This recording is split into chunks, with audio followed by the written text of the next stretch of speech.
டிவியை திறந்தா, பத்திரிகையை திறந்தா எல்லாமே இந்த நாட்டை பற்றிய மோசமான விஷயங்கள் தான். இந்த நாட்டில் என்னெல்லாம் தவறு நடக்கிறதோ அதெல்லாம் முதல் பக்கத்தில் வருது. ஒரு முறை ஐயா அப்துல் கலாம் அவர்கள் சொன்னார்கள், இஸ்ரேல் போயிருந்தார் அவர். இஸ்ரேல் நாட்டு பத்திரிகைகளில் முதல் பக்கங்கள் எல்லாம் அந்த நாட்டில் நடந்த நல்ல விஷயங்கள் தான் வருகிறதுன்னு சொன்னார்.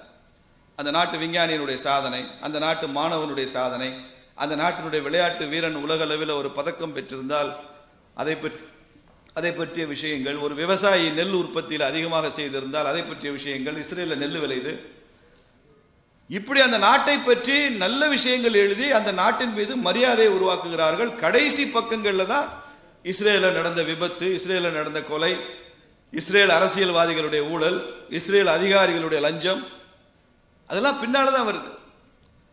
இந்தியாவில் எல்லாமே முதல் பக்க செய்தி. ஏதாவது ஒரு நல்ல விஷயம் நடந்திருந்தா மூளையில 3ஆம் பக்கத்தில் 4வது பத்தியில 4 வரி கோவண துணி மாதிரி சின்னதா இருந்தா அது நல்ல விஷயம்னு அர்த்தம். மற்ற எல்லாம் ஃப்ராடு, பித்தலாட்டம், பொய், கற்பழிப்பு, திருட்டு, ஏமாற்று, அத்தனை தீய விஷயங்களும் பக்கம் பக்கமாக வரி வரியாக எழுதுவாங்க. அவர்கள் தனியாக சந்தித்து உல்லாசமாக இருந்துள்ளார்கள் அப்படின்னு எழுதுவாங்க, ஆர்வத்தை உருவாக்குறதுக்கு. இவன் போய் பார்த்தானா தனியா சந்திச்சு உல்லாசமா இருந்தாங்கன்னு. ஒருத்தர் கொலை ஆயிட்டாருன்னு சொன்னா அந்த கொலைக்கு காரணம் கள்ளக்காதலாக இருக்குமோ அப்படின்னு இவனை அவர் கேள்வி கேட்டுக்குவான் பத்திரிகையில. ஏன்? அப்பதான் வாசகர்களோட ஆர்வத்தை தூண்ட முடியும், அப்பதான் உள்ள போய் வாசிப்பான். கொலைன்னு மாத்திரம் போட்டா இதெல்லாம் நடக்கிறதானு போயிடுவான். இப்படி வாசிப்பாளர்களுடைய மட்டமான ரசனையை பயன்படுத்தி இந்த நாட்டையே மோசமாக சித்தரிக்கிறார். Unfortunately, these voices become the legitimate voice of India in the world, outside India. அப்ப இதை பற்றி பார்ப்பவர்களுக்கு என்ன தெரியும்? எப்போதுமே முதல் பக்க செய்தியில காஷ்மீர்ல குண்டு வெடிச்சதை சொல்லிக்கிட்டே இருந்தா உலக நாடுகள் மத்தியில் என்ன இமேஜ் வரும்? இந்தியாவில் எப்போதுமே குண்டு வெடிப்பு நடக்கும், எப்போதுமே பிரச்சனைகள் இருக்கிற ஒரு தேசம், பயங்கரவாதம் இருக்கிற ஒரு தேசம். அதை ஒரு அமித்ஷா என்ற ஒரு ஆண்மகனும் மோடி என்கிற ஒரு பிதாமகரும் அந்த தீவிரவாதத்தை ஒன்றுமில்லாமல் நீர்த்து போக செய்திருக்கிறார்கள் என்பது எப்படி தெரியும்? ஐயா தேவர் அவர்கள் சொன்னார், இந்தியா சுதந்திரம் அடைந்தால் கூட இந்த நாட்டில் தேசியவாதிகள் ரொம்ப வருஷத்துக்கு கஷ்டப்பட வேண்டியிருக்கும்னு பசும்பன் தேவர் ஐயா சொல்லியிருக்கிறார். உண்மைதானே? சுதந்திரம் அடைந்த பிறகு கூட இந்த நாட்டில் அதிகம் கஷ்டப்பட்டவங்க யாரு? தேசியம் பேசுகிற தேசியவாதிகள் தான். யாரெல்லாம் ரொம்ப சுகமா இருந்தா? இந்த தேசத்துக்கு எதிராக வேலை செய்யறவன் சுகமா இருந்தான். நீ தேசபக்தனா இருந்தேன்னு சொன்னா உனக்கு அடிதடி கிடைக்கும், லத்தி சார்ஜ் பண்ணுவாங்க, கண்ணீர் போக்கு கிடைக்கும். நீ பயங்கரவாதியா இருந்தேன்னா சிறையில பிரியாணி கிடைக்கும், செல்போன் கிடைக்கும், டிவி கிடைக்கும். அப்படி ஒரு சூழல் இந்த நாட்டில் இருந்ததா இல்லையா? அதையெல்லாம் மாற்ற வந்ததுதான் இன்னைக்கு பாரதிய ஜனதா கட்சி என்பதை நான் இங்கே பெருமையோடு சொல்லிக் கொள்கிறேன். இந்தியாவின் உரிமையை மீட்டெடுத்ததுதான் சுதந்திர போராட்டம். காங்கிரஸ் தலைமையில் நடந்த சுதந்திர போராட்டம். நான் சொல்ற காங்கிரஸ் தேசிய காங்கிரஸ், இத்தாலி காங்கிரஸ் இல்ல. இந்த நாட்டினுடைய உரிமையை மீட்டெடுத்தோம். இது எங்கள் மண், நாங்கள் ஆள்வோம். பாரதிய ஜனதா கட்சி என்ன செய்து கொண்டிருக்கிறது? இந்த நாடு இழந்த பெருமையை மீட்டெடுக்கிற இயக்கம் பாரதிய ஜனதா கட்சி. தமிழ் மொழியை கொண்டாடுகிறோம். உலகமெல்லாம் நமது நாட்டினுடைய கைத்தறி பொருட்களை ஒவ்வொரு தேசத்திற்கும் போகும்போது ஏதோ பிராண்ட் அம்பாசிடர் மாதிரி பிரதமர் அந்தந்த நாட்டு அதிபர்களுக்கு கொடுத்துட்டு இருக்கார். காஞ்சிபுரம் புடவையிலிருந்து காசியில் இருக்கிற கைத்தறி பொருள் வரைக்கும் எல்லாம் கொடுத்து கொண்டிருக்கிறார். அந்த பிராண்ட் அம்பாசிடர் மாதிரி சீன அதிபரை அழைத்து வந்து மகாபலிபுரத்தை காண்பிக்கிறார். இங்க இருந்து 70 ஆண்டு காலம் திருட்டு போன சிலைகள் எல்லாம் உலகத்தின் எந்த நாடுகளில் இருந்தாலும் அவையெல்லாம் திரும்பவும் மீட்டு கொண்டு வரப்பட்டு இதுவரைக்கும் 230க்கும் மேற்பட்ட தெய்வ திருமேனிகள் இங்க திரும்ப கொண்டு வரப்பட்டிருக்கிறது. மோடி ஆட்சியில் 8 வருஷத்துல தமிழ்நாட்டில இருந்து போன நடராஜர் சிலை கூட திரும்ப வந்திருக்கு. அதனுடைய மதிப்பு மாத்திரம் 150 கோடின்னு சொல்றாங்க. வெளியில சொல்லாதீங்க, சில கட்சிக்காரங்களுக்கு தெரியாம இருந்தா நல்லது எவ்வளவு மதிப்புன்னு. அண்ணன் சொன்னாரு, அது இவர் இருக்கிற கழகமா இருந்தா எங்களுக்கு அது பிரச்சனை இல்லை, வேற கழகமா இருந்துட்டு அதை அழிக்காம எங்களுக்கு ஒரு வேலை இல்லை. எங்களுக்கு என்கிட்ட ஒரு ஊடகத்தில் கேட்டாங்க, அண்ணா திமுகவும் தான் திமுகவை எதிர்க்குது, பிஜேபி தான் எதிர்க்கிறது, ரெண்டுக்கும் என்ன வித்தியாசம்னு கேட்டாங்க. நான் சொன்னேன், அண்ணா திமுகவை ஆட்சியிலிருந்து அகற்ற நினைக்கிறது, பாரதிய ஜனதா கட்சி திமுகவை அரசியலில் இருந்து அகற்ற நினைக்கிறது. இந்த திமுக செய்த தமிழகத்திற்கு, தமிழுக்கு, தமிழனுக்கு செய்த துரோகத்திற்கு அரசியலில் இருந்தே அகற்றப்பட வேண்டிய கட்சி திமுக என்பதில் எங்களுக்கு எந்த சந்தேகமும் இல்லை. அதனால காவி இருக்கும் இடத்தில் அண்ணன் அழகுராஜ் அவர்களுடைய கழகம் இருக்கலாம், வேறு கழகம் என்று சொல்லிக் கொள்பவர்கள் இருக்கக்கூடாது என்பதுதான் எனது ஆசை. அப்படி இந்த நாட்டில் ஒரு தேசத்தை பற்றின நெகட்டிவ் பிராண்ட். இந்தியா என்று சொன்னால் பெருமை வேண்டாமா? இந்தியன் என்பதில் பெருமை வேண்டாமா? இந்தியாவின் அடையாளங்கள்ல பெருமை வேண்டாமா? அப்படித்தான் இந்த நாட்டை டீகாலனைஸ் பண்ணி வச்சிருந்தாங்க. ஒரு உதாரணம் சொல்றேன். பக்கத்துல சோழவந்தான் பக்கத்துல சுதந்திர போராட்ட காலத்தில் சுப்பிரமணிய பிள்ளைன்னு ஒருத்தர் இருந்தார். அப்போ மதுரையிலிருந்து ஒரு கலெக்டர் போனான், வெள்ளக்கார கலெக்டர். நம்ம விவசாயிகள்லாம் உழுதுகிட்டு இருந்தாங்க. விவசாயிகளுடைய உடை என்னவா இருக்குன்னு தெரியும், கோவணம். இந்த வெள்ளக்கார கலெக்டருக்கு ரொம்ப ஆச்சரியம், அவனுக்கு புரியல இது என்ன ட்ரெஸ், இது கோவணமே அவன் பார்த்ததில்லை. அடுத்து இன்னொரு சந்தேகம், அந்த ட்ரெஸ் எப்படி நிக்குது, அங்கே ரொம்ப வளைச்சு வளைச்சு கட்டி இருக்கிறான், எப்படி நிக்குதுன்னே தெரியல அவனுக்கு. அவனுக்கு அருணா கயிறுலாம் தெரியாது. அப்ப சுப்பிரமணிய பிள்ளை அந்த பக்கம் வந்தாரு. அவர் சுப்பிரமணிய பிள்ளைக்கு ஆங்கிலம் தெரியும், அவருக்கு ஆங்கிலம் தெரியும்னு இவருக்கு தெரியும். மிஸ்டர் பிள்ளை கமான் அப்படின்னு கூப்பிட்டான். இவர் போனார். வாட் இஸ் திஸ் ட்ரெஸ் அப்படின்னு கேட்டார். இது என்ன ட்ரெஸ் அப்படின்னு. இவருக்கு புரிஞ்சு போச்சு, நம்மளை கிண்டல் பண்றான். நாம கோவணம் கட்டியிருக்கிறது காரணமே இவன் தானே, இவனுடைய சுரண்டல்னால தான் நம்ம இப்படி கோவணம் கட்டிட்டு இருக்கோம். இவனை சும்மா விடக்கூடாதுன்னு நினைச்சாரு பிள்ளை. அவர் சொன்னாரு, mister collector, this is called Indian tie அப்படின்னாரு. Indian tie. அவனுக்கு அடுத்த ஆச்சரியம், டையா, டைனா கழுத்துல இல்ல கட்டணும். அதுக்கும் மிஸ்டர் பிள்ளை பதில் சொன்னாரு, நாங்க அங்கே கட்டுறதாண்டா நீ கழுத்துல கட்டியிருக்க அப்படின்னு. பல ஆண்டுகளுக்கு முன்னால் ஒரு கல்லூரியில MBA படித்துக் கொண்டிருந்த மாணவர்களுக்காக ஒரு பயிற்சி பட்டறை ஒன்று நடத்தினோம். மாணவர்களிடமெல்லாம் ஒரு வெள்ளை தாள் ஒன்றை கொடுத்தேன். அவர்களுக்கு ஆச்சரியம், என்ன திடீர்னு வந்த உடனே ஒரு பேப்பர் கையில் கொடுக்குறீங்க சார்? இல்லப்பா, இந்த நாட்டில் நீ பார்க்கிற பிரச்சனைகளை எல்லாம் ஒரு பக்கத்தில் நீ எழுதணும், தேவைன்னா மறுபக்கம் ரெண்டாவது பக்கமும் நீ எழுதலாம். ஆனால் எதெல்லாம் பிரச்சனையோ அதை பற்றி மாத்திரம்தான் எழுதணும். சமுதாய பிரச்சனை, பொருளாதார பிரச்சனை, அரசியலில் பிரச்சனை, குடும்பங்களில் பிரச்சனை, நிர்வாகத்தில் ஆட்சியில் பிரச்சனை, எதுவாக இருந்தாலும் எழுதலாம். ஆனால் நல்ல பிரச்சனைகளாகத்தான் எழுதணும், நல்ல விஷயம் எழுதக்கூடாது. அப்படி சொல்லும் போது பக்கம் பக்கமாக எழுத ஆரம்பிச்சாங்க. 10 நிமிடம் தான் நேரம் கொடுத்தால் கூட பல மாணவர்களுக்கு 2 பக்கம் போதவில்லை. ஒரு மாணவன் எழுது, சார் அடிஷனல் ஷீட் தருவீங்களான்னு கேட்டான். அப்போ அவங்க ப்ரொஃபசர் கூட சொன்னார், சார் இவன் செமஸ்டர் எக்ஸாம் கூட அடிஷனல் ஷீட் வாங்கினது இல்லை சார், இப்போ அடிஷனல் ஷீட் கேட்கிறாரு.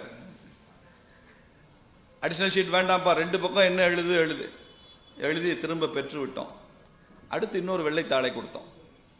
இப்போ அவர்கள் கொஞ்சம் குழம்பி போனாங்க. இப்போ தானே எழுதி முடித்தோம். இல்லைப்பா, இது பேப்பர் 2. போன முறை இந்த நாட்டில் பார்க்கிற எதிர்மறையான விஷயங்கள், பிரச்சனைகள், குழப்பங்கள், இந்த நாட்டினுடைய சாபக்கேடு எதுவாக இருந்தாலும் அதெல்லாம் எழுதி, இந்த தாளில் நீங்கள் இந்த நாட்டில் பார்க்கிற நல்ல விஷயங்களை எழுதுங்க. அதுவும் 10 நிமிஷம் தான், 2 பக்கம் எழுதுங்க.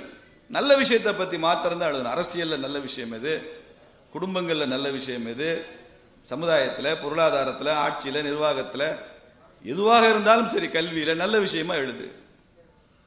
வாங்கி வைத்து கொண்டு அப்படியே அத்தனை பேர் உட்காந்துருந்தோம். அடிஷனல் ஷீட் கேட்டான் பாருங்க, அவன்கிட்ட பக்கத்தில் நான் போய் நின்னேன். 4 வரிக்கு மேலே அவனால் எதுவும் எழுதவே முடியல. அவன்கிட்ட கேட்டேன், தீயதை பற்றி எழுதும் போது அடிஷனல் ஷீட் கேட்டே தம்பி, நல்ல விஷயத்தை சொல்றப்ப 4 வரிக்கு மேலே உன்னால் எழுத முடியவில்லையே. அவன் சொன்ன பதில் இன்னும் எனக்கு பஞ்ச் டயலாக் அப்படியே இருக்கு. சார் இதெல்லாம் அவுட் ஆஃப் சிலபஸ் சார், இதெல்லாம் அவுட் ஆஃப் சிலபஸ் சார். தமிழகம் எப்போது இந்த அளவுக்கு கஷ்டப்பட்டிருக்கு அப்படின்னு நம்ம பார்த்தோம்னா, இதற்கு முன்பு திராவிட முன்னேற்ற கழகத்தினுடைய ஆட்சி, இதற்கு முன்பு 2006 11 வரை நடந்த பொழுது எந்த அளவுக்கு தமிழகத்தினுடைய வரலாற்றில் ஒரு இருண்ட ஆட்சி என்று நாம் சொன்னோமோ, இந்த ஆட்சி தூக்கி எறியப்பட வேண்டும் என்று பொதுமக்கள் எல்லாம் முடிவு செய்து, மரியாதைக்குரிய அம்மா புரட்சி தலைவி அவர்கள் தலைமையில் தமிழகத்தினுடைய சரித்திரமாக ஒரு முறை அல்ல 2 முறை தொடர்ந்து அனைத்து இந்திய அண்ணா திராவிட முன்னேற்ற கழகம் கொடிய திமுக வேண்டாம் என்று 2011 21 வரை ஆட்சி கட்டல் அமர்த்தியிருந்தார். இன்னைக்கு அதை விட ஒரு கொடுங்கோல் ஆட்சி நடக்குது. 2006 11 வரை அவர்கள் செய்த கொடுமைக்காக 10 ஆண்டு காலம் தமிழகத்தினுடைய அரசியல் வரலாற்றில் அனைத்து இந்திய அண்ணா திராவிட முன்னேற்ற கழகம் தொடர்ந்து ஆட்சியில் இருந்தாங்க என்பதை போல இந்த 4.5 ஆண்டுகளை நாம் பார்த்திருக்கின்றோம். கிட்டத்தட்ட 4 ஆண்டுகள் 10 மாதம். நிச்சயமாக நமக்கு வேண்டாம் என்று எல்லோரும் முடிவெடுத்து எப்ப தேர்தல் வரும் என்று காத்துக் கொண்டிருக்கக்கூடிய தேர்தலாக இது நடந்திருக்கிறது. நான் காரணம் சொல்றேன். ரொம்ப நாளுக்கு முன்னாடி கர்ம வீரர் காமராஜர் ஐயா குமரியில போட்டியிட்டு காங்கிரசினுடைய ஒரு தலைவராக இருந்து வெளியே வந்து கட்சி உடைந்த பிறகு கூட திராவிட முன்னேற்ற கழகத்திற்கு தூக்கத்தை கெடுத்துக் கொண்டிருந்தார்கள். அப்ப கலைஞர் கருணாநிதியை சொன்னாங்க, நெல்லை எங்கள் எல்லை, குமரி எங்கள் தொல்லை என்று சொன்னார்கள். அதாவது திராவிட முன்னேற்ற கழகத்தை பொறுத்த வரைக்கும் திருநெல்வேலி வரைக்கும் தான் அரசியல். குமரிக்குள்ள போனாவே தொந்தரவு பிடிச்ச மக்கள், அவங்க எல்லாம் தொல்லை பிடிச்ச மக்கள். அதனால குமரி எங்கள் தொல்லை என்று சொன்னார்கள். காரணம் கர்ம வீரர் காமராஜர் ஐயாவுக்காக.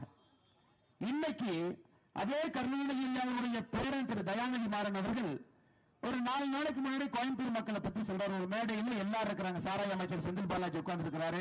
எல்லாரும் மேடையின் மீது இருக்கிறார். தயாநிதி மாறன் சொல்றாரு, கோயம்புத்தூர் மக்கள் ரொம்ப கேர்ஃபுல்லா அவங்களை பார்க்கணும். அவங்களை கெடுக்க மாட்டாங்க, ஆனா பக்கத்தில் இருக்கிற எல்லாரையும் கோயம்புத்தூர் மக்கள் கெடுத்துருவாங்க. அப்படி எப்படி ஒரு காலத்துல குமரி எங்கள் தொல்லை என்று சொல்லி கன்னியாகுமரி இதுவரைக்கும் திராவிட முன்னேற்ற கழகத்தினுடைய கையில வந்ததே கிடையாது. எப்பாச்சும் ஒரு எம்எல்ஏ இங்க வருவாங்க.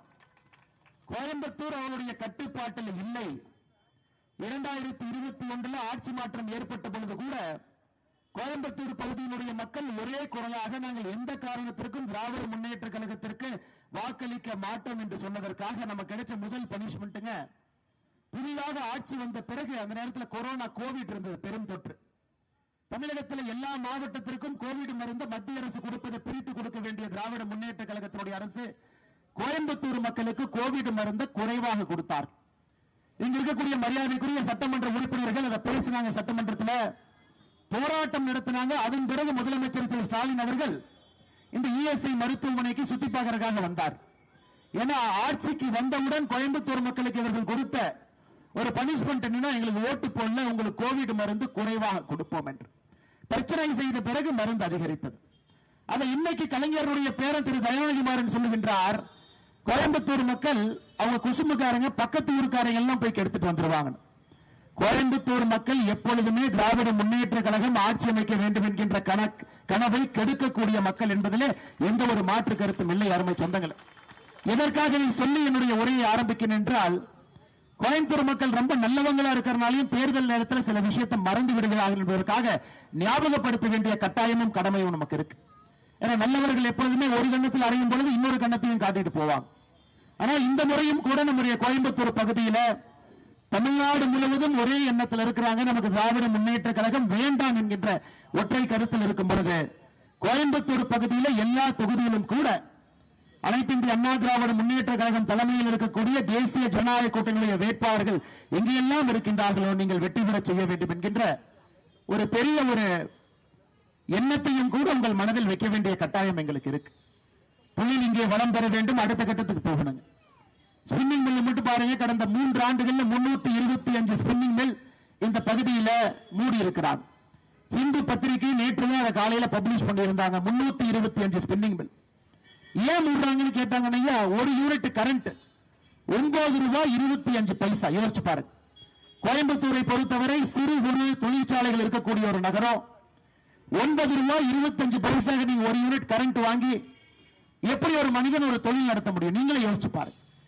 எதுக்குங்க ஐயா இவ்வளவு அதிகமா நீங்க கரண்ட் கொடுக்குறீங்க, ரேட் கொடுக்குறீங்கன்னா, தமிழ்நாடை பொறுத்தவரை டான்ஜென்கோ மத்திய மாநில அரசினுடைய ஒரு அமைப்பு கரண்ட உற்பத்தி பண்ணி நமக்கு கொடுக்க வேண்டிய டான்ஜென்கோ அது இன்னைக்கு 1,73,000 கோடி கடன்ல இருக்கு. 1,73,000 கோடி கடன்.